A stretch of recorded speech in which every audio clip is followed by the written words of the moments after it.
There's like a chance that I might have to like fix the lighting like multiple times. So if you see me like reach over, see like that, see, look, like just like that. But honestly, it kind of looks better like that. But it looks like that just looks a lot better to me, I think. All right, what's going on, guys? So it's been a while since I've done like an actual long video like this. I've been uploading a lot more on like the YouTube shorts because you guys have been really digging those, and they're actually a lot fun to make. And I actually enjoy them a lot more than I thought I would. But with that being said, I don't know if I'm gonna do it in this video or not, because if you guys can't tell by the title, I am gonna be doing another board review today.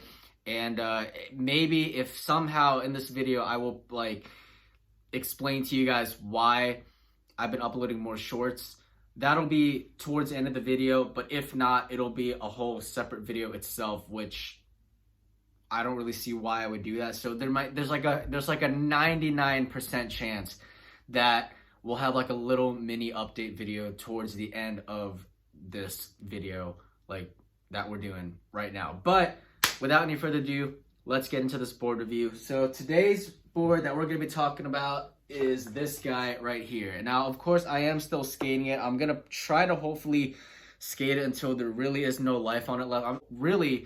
What I'm trying to say is I'm really hoping that I can like skate it until like I snap this board in half, because like there's like a good amount of stress cracks on it. There's like dents on it. And I can just feel that it's going to break at some point soon. I just have to start skating off of drops and off of like kickers more. But yeah, this is the board that I'm going to be reviewing right here. So this right here is a primitive skateboard deck. Now, I did set this board up back in like, I want to say like literally 4 days before like December ended, going into like 2023. So really I've had this board for roughly about 4 months now. I don't skate every single day, nor do I even skate at a really intense level to where like a board's lifespan will decrease drastically. I'm pretty much just like a mellow skater. I don't really skate off of stuff that much, even though I should start skating off of stuff more. But if I were to do that, I am very confident to say that this board would not have lasted me like 4 months. But anyways, we're now at the 4-month period. Even though it looks pretty beat up, like I got pretty like a good amount of razor tail going on right now. I got mad and I threw my board down, and I basically like a piece of my nose is pretty much gone right now, which it was actually uploaded on my YouTube shorts about like two videos ago maybe. I'll play the clip like right here. So yeah, that's what caused me to break this, just like this. And so, but yeah, it's still skatable. I personally don't like to switch my decks out early. I like to skate them until they're pretty much like broken, or just really like honestly complete utter garbage. But without any further ado, let's get into talking about what I loved about this deck and what I didn't like so much about this deck. So yeah, again, like I said, this was a primitive skateboard. This was the Miles Silva's golden foil butterfly graphic. This one in particular is 8 1/4 or 8.25 inches wide. And I have to say, like, I always hear, not always, but I heard from somewhere that like people say that primitive boards are very soft and like they break easily. Now, of course, with me not being like the most like heavy, intense skater in the world, if I were to be skating at a level that some skaters like skate, like I'm talking like hardcore street and like skating down gaps and stuff like that, this board would have not been in one piece for 4 months. I could definitely see what people mean by when they say that like primitive decks are pretty like soft, and I'm gonna tell you why they feel that way. So it's not because wood itself is actually soft. It's just because this board is very, very mellow. So what do I mean by that? So the concave, which is basically like this piece right here. So like if you guys can see how like the board kind of curves upwards the more you go towards the side. The concave is pretty mellow. When I first got this board, it was more like a medium concave. It was between like a medium and like a flat concave. I think this is honestly like a medium, to be honest with you. The shop decks that I skate are probably like a steep concave, but I honestly don't know. Sometimes there are boards out there that have like an in between, like a medium and a flat concave. This was definitely like the best way to describe that. It was like an in between of like a medium concave and a flat concave. And of course, over time as you skate it, you can see that it is fairly flat. It is a very flat board as you start skating it. And the kicks on it, so like the tail is super duper mellow. Hardly any like curvature like going up of it. It has about like 2 finger spaces of flat, and on the nose about like, I want to say 3 finger spaces of flat. So it's definitely a very mellow board, which comes with its like really good sides about it. So like with it being a mellower kick, also like a mellower tail, a mellower nose, you do have that quicker response, so your tail will hit the ground a lot faster. The same deal with the nose. It's easier to skate transition with a mellower board. It's easier to hold off your manuals with a mellower board. And overall, just like with it being like a medium to flat concave, it's really comfortable on your feet. Your feet are not going to get so sore very quickly. Having a steeper concave board can result in like not being so comfortable on your feet, but like having a flatter board like this primitive deck right here is super comfortable to ride. And honestly, you know, after like setting it up, it feels just like a broken in board. But at the same time, the bad thing about it is that over time, as you actually do break it in, it feels like it can get really soggy very quickly. But in all reality, it's just mainly because the boards are very mellow. Now, of course, it could possibly vary for each primitive deck that you get, because from what I've heard, the decks are stacked up on top of each other. So this board could have been the bottom stack in their like inventory or whatever, because boards that are laying on top tend to be steeper because they don't have all the weight of the other boards pressing down on them as they're sitting on the shelves over time. So this could have definitely been one of them, or maybe the primitive shapes are just the standard, you know, this is just pretty much like the standard primitive shape. But either way, I really did enjoy skating this board. It was super comfortable to skate, quick to break in, and even still like to this day, it feels pretty good for me to skate it. Even though like there are days where it does feel super soggy, but when it's like when I'm at my prime or whatever, this board still feels amazing, and I really don't plan on switching it out, even though I have this gnarly chip on the nose. And this has nothing to do with the quality of the board. I threw it, I did this. It wasn't just from the regular skating. I got angry and I threw this onto the ground. Now I'm gonna talk to you guys about like the wheelbase. So the wheelbases, they vary pretty much from like, they vary depending on what deck you get, because some 825 boards will have, this one in particular, I believe is a 14-inch wheelbase. So if you guys don't know what a wheelbase is, it's basically the distance from one truck to the other. So from here to here, that this whole space right here is your wheelbase. And basically what the importance of that is that the shorter you have a wheelbase, the faster that it's gonna tip, whereas the further out it is, the longer it's gonna take to hit the ground. So if you think of it like this remote controller right here, let's say if this was, my finger was my truck, it's harder to press down.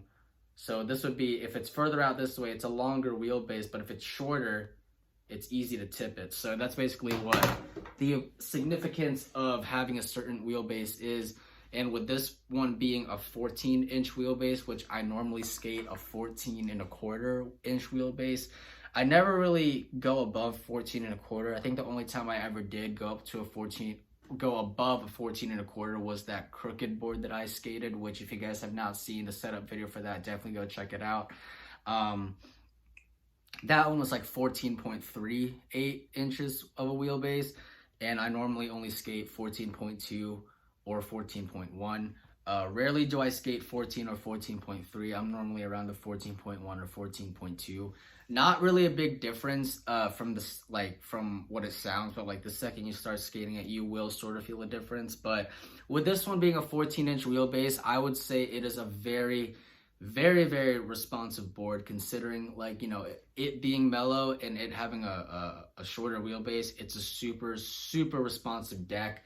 But even though your tail may hit the ground faster, I can't always promise you that your pop would be tremendously higher. Normally steep kicked boards give you the most pop, but they can like result in you like they will tire you out very quickly. And this board, again, super comfortable to skate. You can pretty much do everything that you normally do with it, and it's just like this is the type of board that is built for just like mellow skating and just like chill sessions. Like I honestly wish most of my boards, if not all my boards, were like this, because I just love how mellow it is. It's, you know, the nose and tail hit very quickly, and I just love how comfortable it feels. So that's pretty much my spiel on that. So yeah, 14-inch wheelbase, which gives it a very fast, responsive type of board,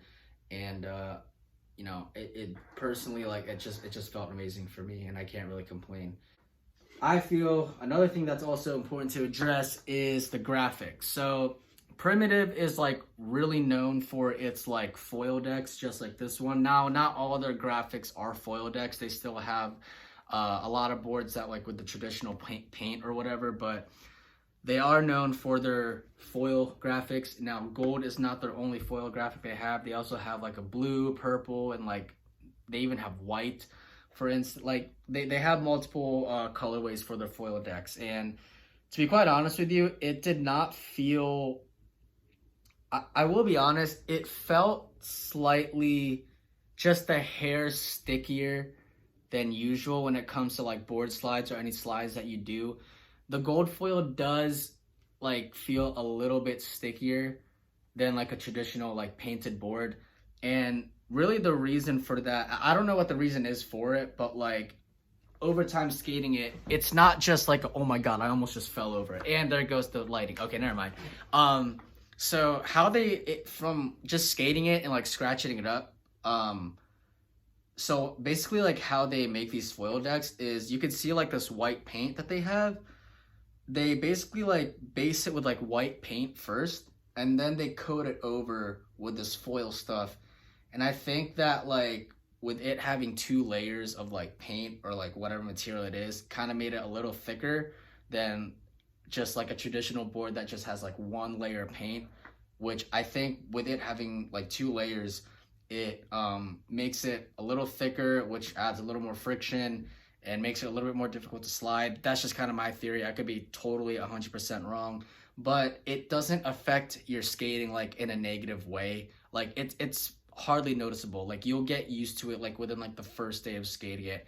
Either that or just the ledges and rails at my park suck that bad that it's so freaking sticky that you gotta wax the crap out of it. But with the foil decks, I wouldn't say like you're definitely not going to be compromised in terms of like your sliding tricks and whatnot. They slide just pretty much just as the same as like a traditional like painted board, but like I kind of felt a slight little bit more of resistance. But again, it could have also just been the ledges and the rails at my park, because that park is dying slowly, so that could have definitely had something to do with it. But the foil decks are definitely super sick, and I love the way they look. Super clean, simple, but they do have that like just by a hair a bit of resistance. But that's pretty much all I really have to say about this board. There's really not much bad to say about it. Again, I did this, not the board itself. Like I threw it and I got mad. Any skateboard would have basically turned into this if I just threw it. But like, that's pretty much all I have to say for this board. Do I think it's worth the $70? Personally, no. But if you can find one of these on sale, definitely go grab them. It's definitely worth it for sure. They're not bad boards at all. They feel great. They skated great, and I really enjoy skating one of these. And I don't plan on not skating this ever again. Like because right now my next board that I have is a shop deck, because I haven't skated one in a while, but I could honestly go back to skating a primitive board like no problem. And I'm still skating this one even though I have all this going on. But I love to skate my boards, like I said, for as long as possible until they're really just rotten and just nothing anymore, because I like to make good use out of my boards. But that's pretty much all I would have to say about this primitive deck. My final rating on it is honestly like a 9 out of 10. the only thing that like kind of like bugged me out sometimes is just like how it can get a little too mellow. But other than that, everything about it is just like prime perfect. It feels like what a skateboard is supposed to feel like, in my opinion, at least. So my final verdict, 9 out of 10. Definitely would skate it again. Again, I'll leave the link to their website in the description below. I hope this video, helped you guys out deciding if you guys want to try these boards out or not. I definitely think they're worth it. Especially for their on sale boards. I don't think it's worth the $70, I will say, but like, if you can find one of these again on sale, it's definitely worth giving them a try, because they're honestly like, they're just like the most perfect feeling board in my opinion. And I definitely would want to skate one again for sure in the long run. So that's pretty much my 2 cents on that. Yeah, so I guess with a little bit of time that we got remaining, I might as well give you guys an update on why I have not been posting a lot of long videos like this one and why I've been sticking to the shorts. So lately, I'm going to be honest with you guys, I am really doing the best that I can to progress with just skateboarding and just skateboarding only. And it's really, really difficult to film long videos like this one, like regular videos of skating while learning at the same time, because it's not fun watching me learn how to skate. It's not fun. Like, even I don't have fun with it because it just looks terrible. So because like I pretty much like have done all the things that you've seen me do, and it's just basically the same thing over and over again. It's just kind of like repetitive, and it's just not fun to look at. And so what I'm thinking of doing for 2023 is any skateboarding that I'm gonna post, majority of that is going to go towards the YouTube shorts, because they're easier to film, they're easier to edit, and they're also a lot more fun to do. And it's just, I feel like I have more of a chance to film more clips when there's like less pressure put on me for like a regular video. Because like once I get a clip, I normally just start clip stacking, and like, I'll have like more than the clips that I initially thought that I would have. And so I would basically just put those together and put them out in the YouTube shorts for you guys to watch. And they've been doing very, very well, and you guys have been really enjoying them, which thank you guys for showing your support with that. And I'm even getting more of you guys onto the channel through the YouTube shorts, which I think is awesome. But with that being said, that does not mean that I'm going to completely stop doing skate videos on regular videos like this one. It's just, I'm not going to be doing it all the time, and most of it is going to be on YouTube shorts.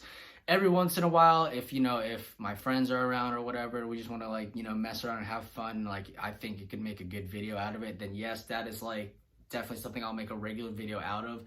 But in terms of just like normal skating or any new tricks that I learn, it'll be uploaded onto the YouTube shorts. What I'm thinking of, other than doing like regular videos of skating, is I might start doing like vlogging or whatever, like just anything lifestyle, or like review videos or how-to videos.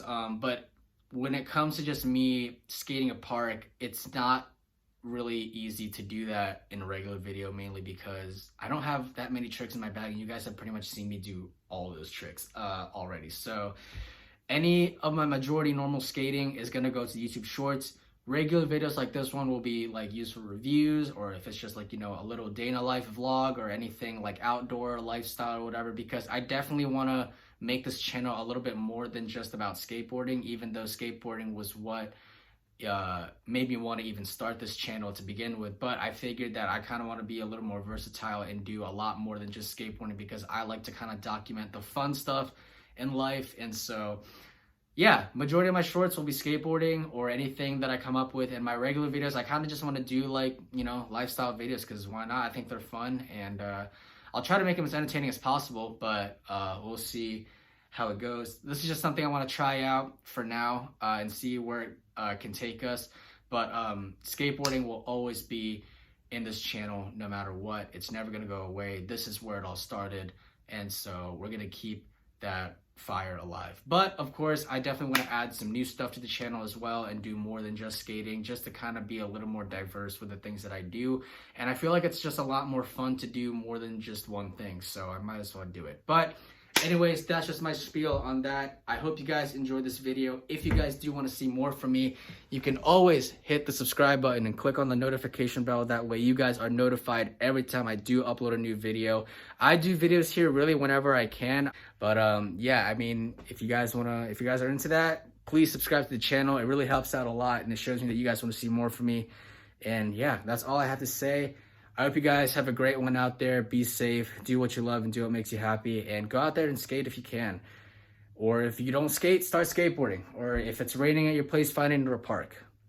I hope you guys dug it, and I will see you guys in the next video. Take care, guys. I love y'all. Peace. Missing someone.